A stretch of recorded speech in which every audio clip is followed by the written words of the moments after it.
Chers amis, bonjour. Nous sommes le lundi 28 novembre 2022. Il est 9 heures. Quelques news de l'Arménie, de l'Artsakh et de la diaspora arménienne.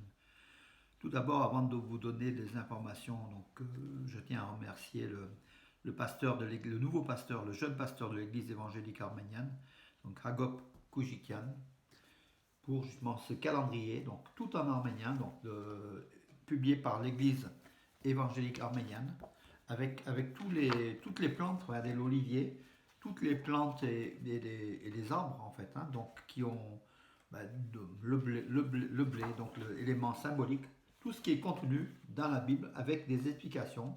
Voilà donc le calendrier 2023 de l'Église évangélique arménienne, merci.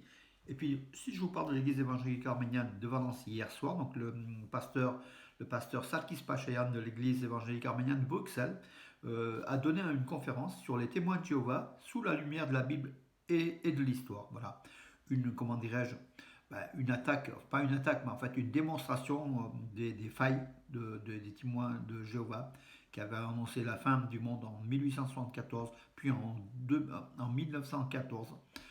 Et puis voilà, donc voilà, beaucoup de choses, et puis les 144 000 élus. Donc il a développé donc le pasteur Sarkis Pachayan fortement. Donc voilà, c'est un spécialiste, hein, regardez donc le livre qu'il a publié à ce sujet-là, un gros livre de plus de 400 pages, également en arménien, le même livre en arménien publié à Yerevan en Arménie, que vous pouvez donc avoir. Ce sont des livres publiés il y a quelques années, mais ils sont toujours d'actualité.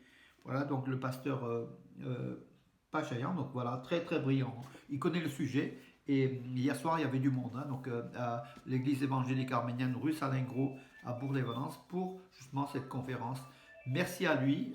Donc, vous pouvez commander les livres éventuellement donc par Armenius ou sur la page Facebook, sur ma page Facebook. Donc, j'ai donné donc les éléments. Le téléphone sonne déjà de bon matin, mes amis, c'est que les affaires repartent. Voilà. Donc, au niveau des informations, alors, hier soir, donc sur la frontière est de l'Arménie, une nouvelle fois, l'Azerbaïdjan a violé le cessez-le-feu en bombardant et puis en mettant sous le feu nourri durant plus de 3 heures les positions arméniennes à l'est donc de l'Arménie, à la frontière arméno-azérie. Même chose en Artsakh, ou en Artsakh, sur plusieurs points, Mardouni, Chouchi, donc l'Azerbaïdjan a accusé les forces arméniennes d'avoir rompu le cessez-le-feu et tiré en direction des positions azéries.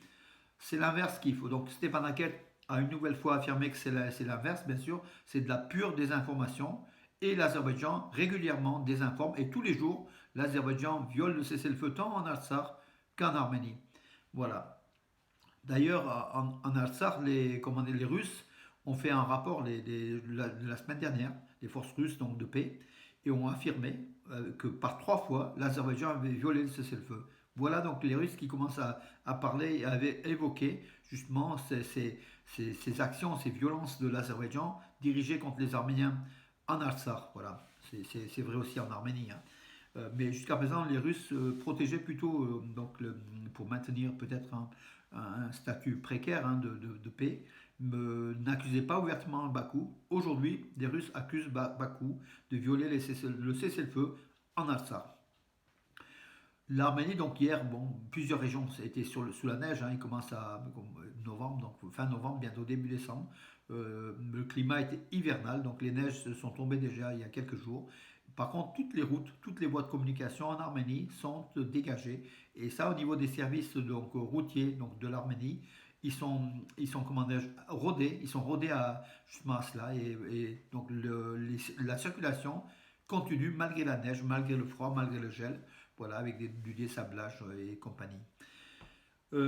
Alors, la députée d'opposition Anna Mogolchyan a été invitée par le comité d'enquête de la République d'Arménie pour être interrogée. Donc, cette députée qui fait partie de la faction J'ai l'honneur, donc membre du Parti républicain d'Arménie, donc de Serge Sarkissian, hein, de l'ancien président. Elle est poursuivie, on ne sait pas pourquoi, je crois qu'à un moment donné, sa date de naissance ne figurait pas sur un papier. Je pense aussi que du côté de Pachinian, il y a un zèle un petit peu contre l'opposition aussi, hein. Il faut faire attention à la démocratie, cher Premier ministre. Voilà, comment dirais-je, pour des raisons futiles, on ne passe pas au comité d'enquête une députée, même si elle est de l'opposition, hein, à moins qu'elle puisse avoir fait des actes délictueux. Bon, mais encore une fois, le sujet est mesquin, si c'est cela. En tout cas, c'est le Parti républicain qui affirme. Hein. Donc, on verra aussi la partie, le gouvernement arménien, ce qu'il en pense de cette affaire-là. Mais aujourd'hui, interroger une députée, donc Anna Mogodetchan, pour une raison aussi futile, je pense que c'est un peu mesquin de la part du gouvernement arménien. C'est mon avis, vous pouvez ne pas partager, mais en tout cas, moi je suis plutôt pour la démocratie et la transparence, hein, des deux côtés, voilà. Tant de l'opposition que du gouvernement. Oui, le Vatican. Pourquoi le Vatican n'a pas ouvertement condamné l'Azerbaïdjan pour son agression contre l'Arménie? Ben, on apprend que Aliyev, qui a reçu donc le nonce catholique d'Azerbaïdjan, le délégué en fait du Vatican, euh, donc l'Azerbaïdjan finance un certain nombre comment dirais-je, de sites historiques, de réflexion en fait, de sites historiques. Et voilà, le Vatican est intéressé par l'argent donc qui n'a pas d'odeur, hein, les pétrodollars. Voilà, donc le Vatican est satisfait de la partie azérie qui investit, qui restaure des sites historiques au Vatican. Voilà.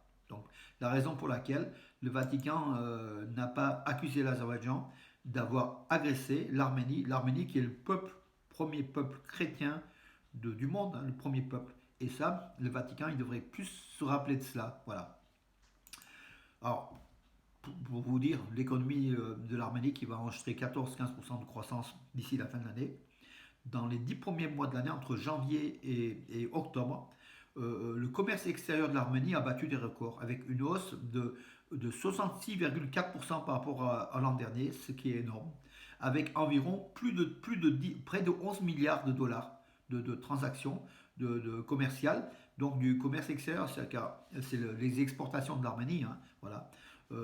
Alors quels sont les produits? Bien sûr, c'est donc en fait le cuivre, avant je pense le premier, le cognac, le brandy arménien, le vin, puis des produits, en fait, des produits, comment dire, des fruits, des produits donc d'agriculture, en fait, hein, du sol arménien qui est très, très fertile.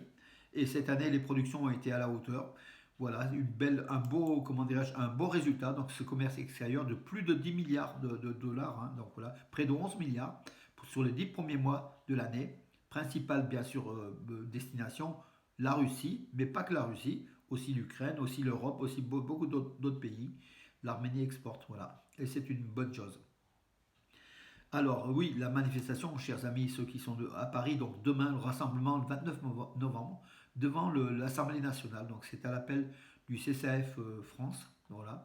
Le rassemblement, ça se passe à 18h30 devant l'Assemblée nationale à Paris pour justement soutenir l'Arménie, pour demander une condamnation de l'agression de l'Azerbaïdjan par les députés français. Le Sénat l'a fait. Là, c'est au tour des députés. Et puis peut-être autre chose aussi, des sanctions contre l'État agresseur qu'est l'Azerbaïdjan. Voilà mes amis, je regarde si le week-end en général il y a peu d'infos, hein, c'est calme. Voilà mes amis, écoutez, j'en ai fait le tour. Je vous donne rendez-vous à demain. Bonne journée.